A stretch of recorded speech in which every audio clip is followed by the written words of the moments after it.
Ayan mga kasama. Nang mabili ay. Opo, nakausap pala nila yung may-ari dito. Hindi na pumayag ate no? Andito yung anak ni Tatay Cesar. Hindi na sila pumayag na magtayo dito. Hindi na po. Kasi pinapaalis na po talaga kami. Ngayon po, may barangay. Sabi nga ni Kap kung kaya nga niya maghintay na pagawaan si Papa daw po ng bahay. Doon na lang daw sa barangay site. Ay yung pupuntahan natin ngayon sa barangay site na yon. Hindi po. Yung po ay lupa po ni Kapitan. Lupa ni Kapitan. Gusto muna ni Kap kung talagang gusto na daw po doon sa kanyang lupa. Pero daw po kung halimbawa po daw makakapaghintay kayo, may barangay site na po ngayon. Kaya mababayaran na po. Kasi maliit lang naman yung gagawin natin na bahay ni Tatay. Para hindi lang siya mabasa. So pagdating ng araw na mayroon ng barangay site, baka pwede rin siguro ilipat doon, di ba? Opo. Ayan mga kalingap at mga kasama, kapagpalang araw po sa ating lahat. Yan, welcome back po sa ating YouTube channel. Yan, kamusta po yung mga minamahal po natin, mga viewers, mga sponsors, mga minamahal po natin ng mga OFW. Yan, araw po ng Sabado, muli po nating dinalaw si Tatay Cesar para alamin po natin kung okay na po yung lupa, pumapayag yung may-ari na i-repair po natin yung kanyang bahay para hindi po siya mabasa. Tapos malagyan din po natin ng kahit maliit na kama para hindi po siya sa lupa magiga.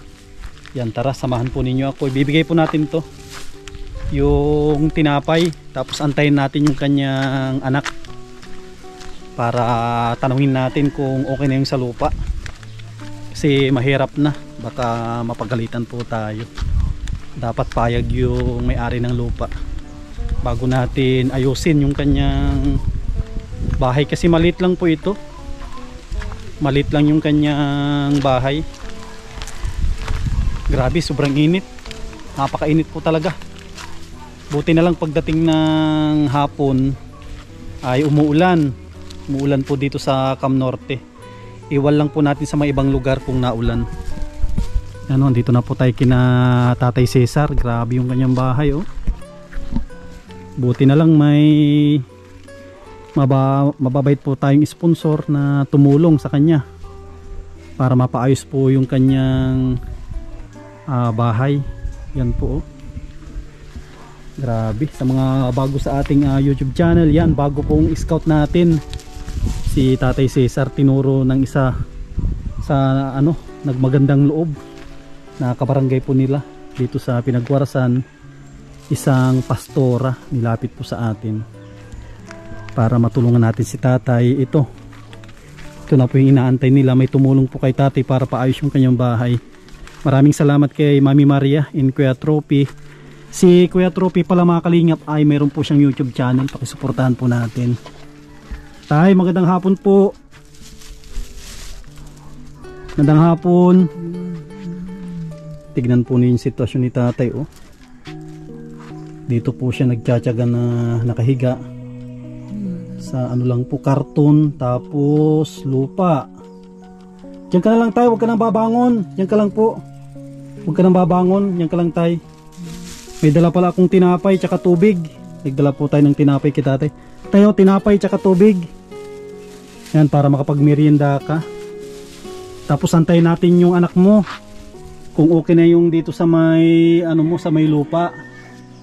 Kamusta naman si Tatay Cesar? Okay naman po?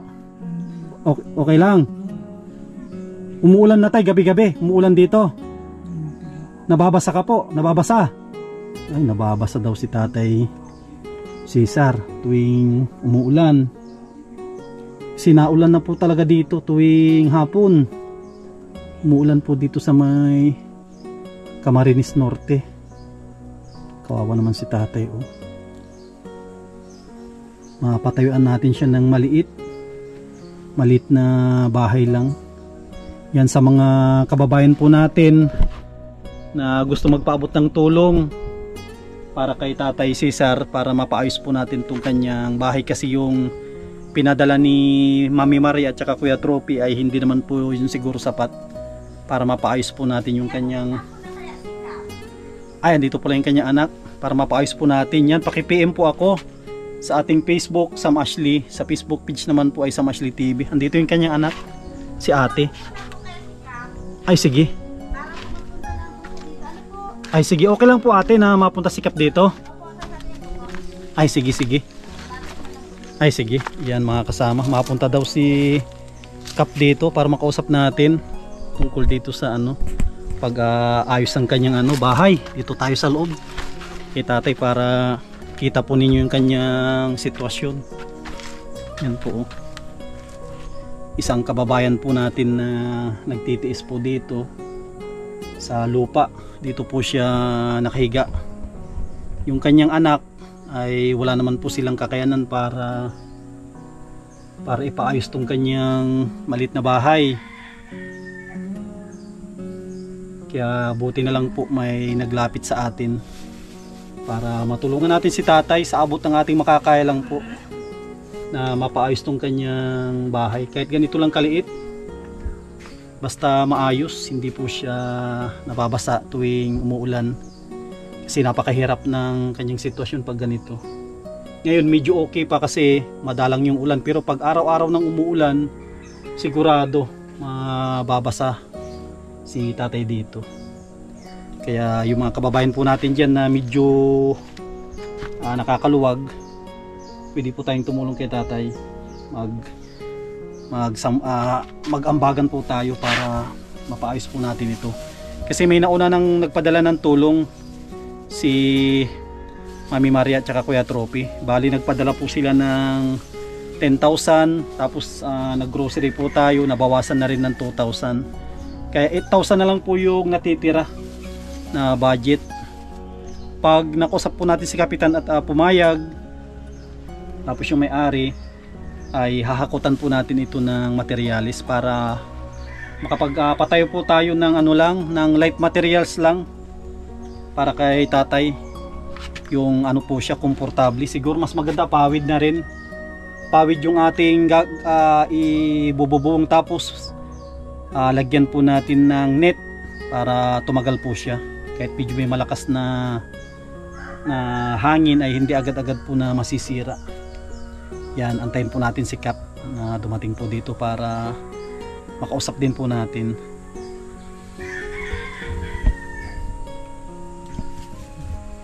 Si tatay, magkain ka na tay. Magkain ka na po.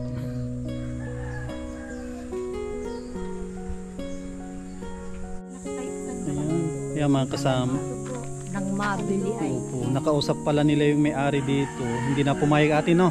Andito yung anak ni Tatay Cesar. Hindi na sila pumayag na magtayo dito. Hindi na po. Kasi pinapaalis na po talaga kami.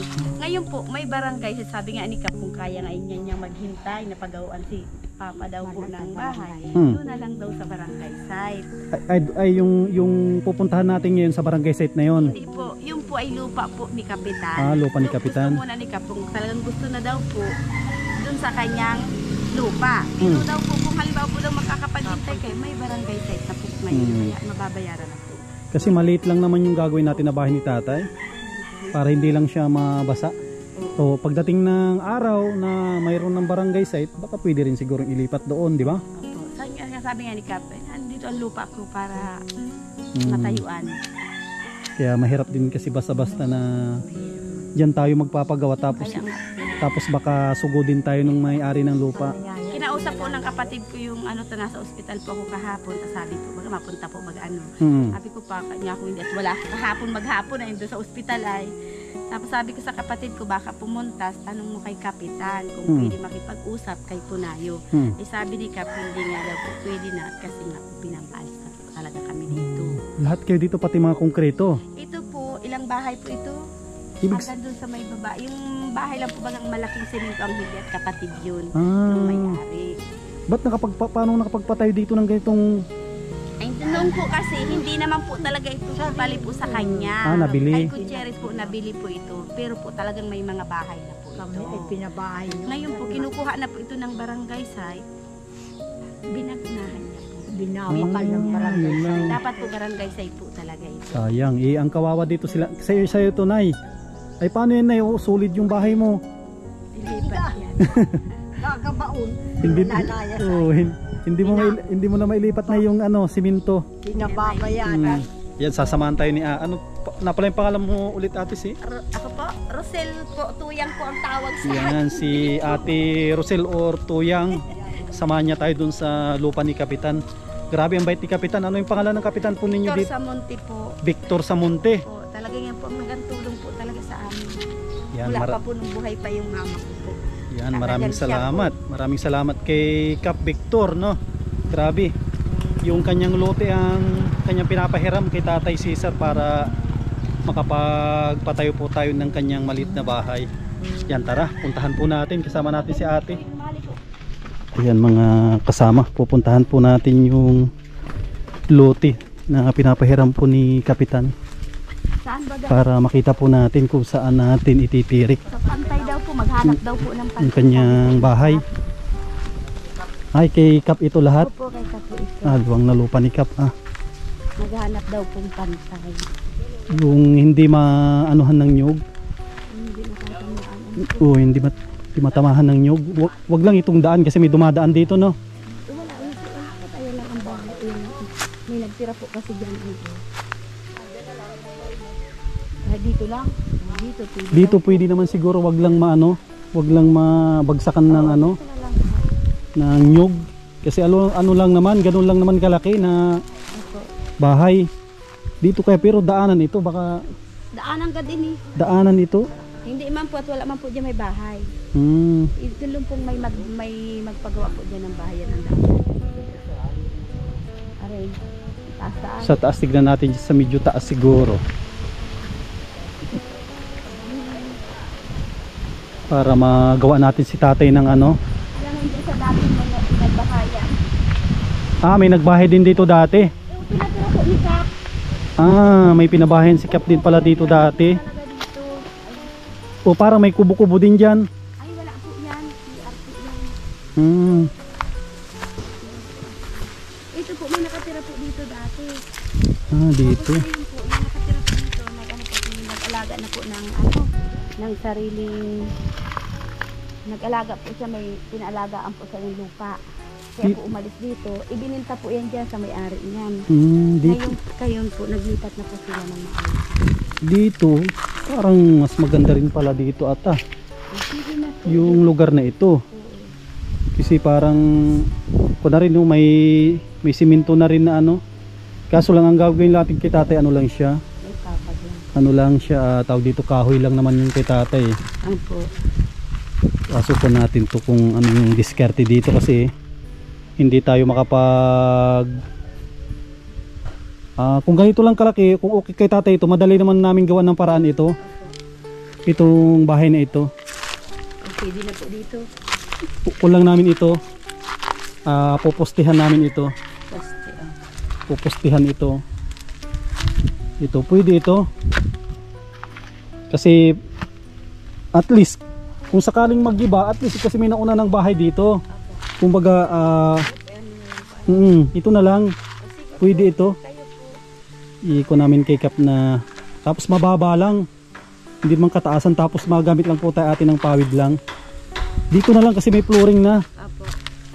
Kulang namin ito popostehan tsaka bububungan, okay na ito. Kahit wala na ata siya, kahit latag, ano po, yan na mismo.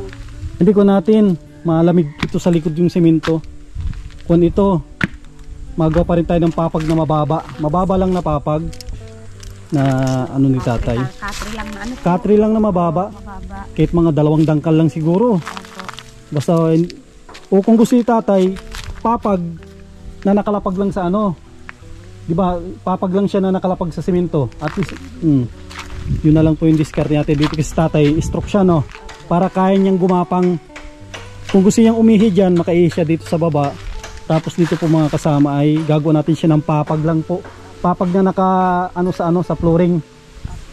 Yan, pwede kasi unang-una tipid na tayo sa ano. Tipid na tayo sa flooring, gastos. Tapos ang kahoy nito iipitin na lang, sisimintuhin. Sa bawat sulok dito, ang poste nito dito na lang. Dito tapos iipitin na lang namin. Para kahit may bagyo na malakas hindi siya ilipad. Ito na lang pag dumating si Kap, sabihin nyo na dun sa dating may nagbahay na lang. At Wala least, man na po may ano nito, Mm. okay na po kay Kap. Kasi ang sabi ni Kap, kung maghanap ng pisto, kung pwede daw ito nga, yung pang ano. o ito na lang. O, dito na lang. Pakisabi nyo kay Kap na dito na lang kami maggawa. Apo. Baka sa mga baka Lunes o Martes maghahakot na rin kami dito ng ano, Apo. ng kahoy para maumpisahan na rin po namin ito. Ganito lang kalaki. Halos kasing laki lang ito nung ano doon. Yung bahay. Opo. Tapos kung may madagdag pa na sponsor ito, bubuhayin namin ito, gawin natin na terrace. Para paglabas niya dito mayroon siyang terrace. Maliit. Ito mga kasama, oh. Yan, ito po yung paglilipatan natin ng kubo ni tatay. Yan, maraming salamat kay Kap. Nagkuhan po siya, nagmagandang loob na dito na lang ilipat si tatay. Ito, dito namin ililipat. Sige, sige ate, salamat ah. Sige po, salamat po. Yan, nakahanap na po tayo ng lugar kung saan natin ilipat si tatay. Yan, maraming salamat sa nag-sponsor kay Mami Marie at saka kay Kuya Trophy. Yan, sa mga gusto magpaabot ng tulong kay Tatay Cesar, paki-PM po ako sa ating Facebook, Sam Ashley. Facebook page naman po ay Sam Ashley TV. Yan, maraming salamat. Mag-iingat po kayo lagi. At mabuhay po tayong lahat. God bless.